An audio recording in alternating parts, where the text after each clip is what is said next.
Assuming you don't have your current roster and you're building a roster and you can bring in a retired player. Retired players? Yes. Okay. That is, assuming he's in peak form, who do you bring and why? Maybe... I'd probably bring back...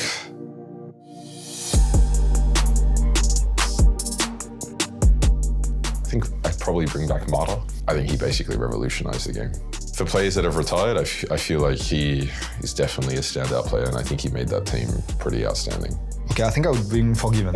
Probably Forgiven. I think this guy was just insane back then. When he was playing and he was at his peak, I think he has his own also idea on how to play the game. I think it's really good to have at least one guy like this. And I think mechanically he was above everyone when he was at his peak. I forgot which year that was, like when it was like Caden Lucian meta, he was like really insane on it. His personality and just his gameplay was like just memorable, like just push, and do anything else.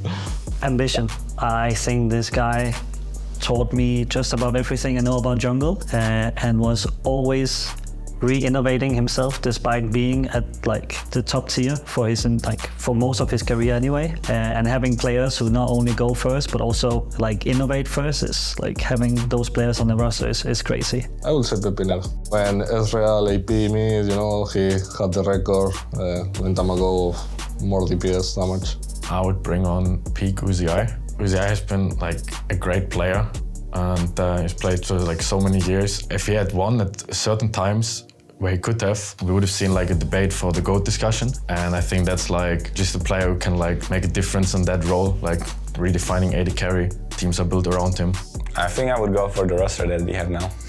No, but I'm saying... I would be interested looking into my brother, Freeze, because I would be just fun coaching him again and then maybe seeing him how he would go head-to-head against, you know, the current skill level of players and everyone.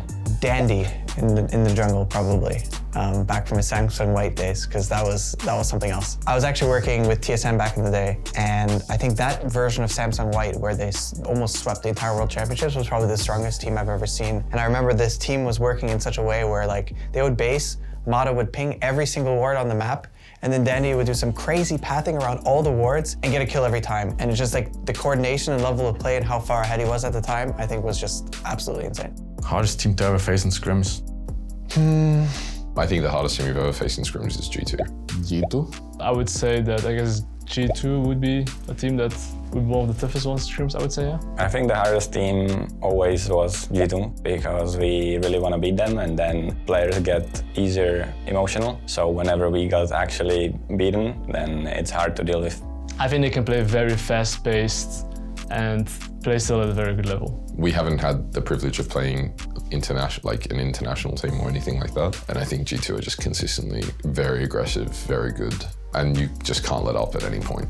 Probably actually T1 from the last couple of years. And I have a feeling that in scrims, they probably were the best team in the world for the past few years, mainly because of how aggressive they play and how aggressive they dive in early game and take over games and really snowball them. I think that's something we learned a lot from and was really eye-opening. T1. I think T1 are notorious for their discipline in scrim. It has to be Diamond, I would say. We scrimmed them only once. I mean, even though we did take games of them, you could see that they were also having fun and not being completely serious about it. And this being confirmed by official makes me think that this is the hardest team overall that we played, but also in scrims.